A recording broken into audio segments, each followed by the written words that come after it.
আসসালামু আলাইকুম বন্ধুরা, আমি পেটুক পথিক রনি আছি। আজকের ট্রিপটা শুরু করছি যাত্রাবাড়ি থেকে যাব মাওয়ার উদ্দেশ্যে। সেখান থেকে ট্রেনে করে চলে যাব ভাঙা। তো চলুন যাত্রা শুরু করা যাক। প্রথমে যাত্রাবাড়ি থেকে লেগুনায় করে চলে গেলাম জুরাইনের উদ্দেশ্যে। জুরাইন যে সেখান থেকে সিএনজিতে করে চলে গেলাম মাওয়ার রেল স্টেশনের দিকে। মাওয়া যাওয়ার পথে রাস্তার দুপাশে সবুজ প্রকৃতি আর লোকজনের ব্যস্ততা দেখে মনটা একদম ফ্রেশ হয়ে গেল।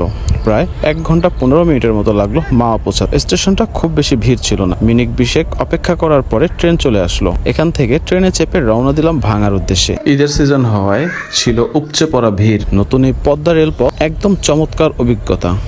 পদ্মা সেতুর উপর দিয়ে যখন ট্রেন চললো, সেই মুহূর্তটা আসলেই অসাধারণ ছিল। চারপাশে নদীর সৌন্দর্য আর হাওয়ার যেন প্রকৃতির কোলে বসে আছি। দূর থেকে মাছ ধরার নৌকা দেখলে খুবই ক্ষুদ্র মনে হয়। প্রায় 1 ঘন্টার জার্নি শেষে ট্রেন এসে থামলো ভাঙা স্টেশনে। এই ছিল আমার যাত্রাবাড়ি থেকে ভাঙা পর্যন্ত একটি মিশ্র যাত্রা, যেখানে সিএনজি, লেগুনা আর ট্রেন মিলিয়ে একটা দারুণ অভিজ্ঞতা। নতুন পদ্মা সেতু আর রেল লাইন দুটোই যেন এক নতুন সম্ভাবনার দরজা খুলে দিয়েছে আমাদের জন্য। নতুন ভিডিও পেতে চ্যানেলটি সাবস্ক্রাইব ও ফলো করে রাখুন। কমেন্টে জানান নেক্সট ডেস্টিনেশন।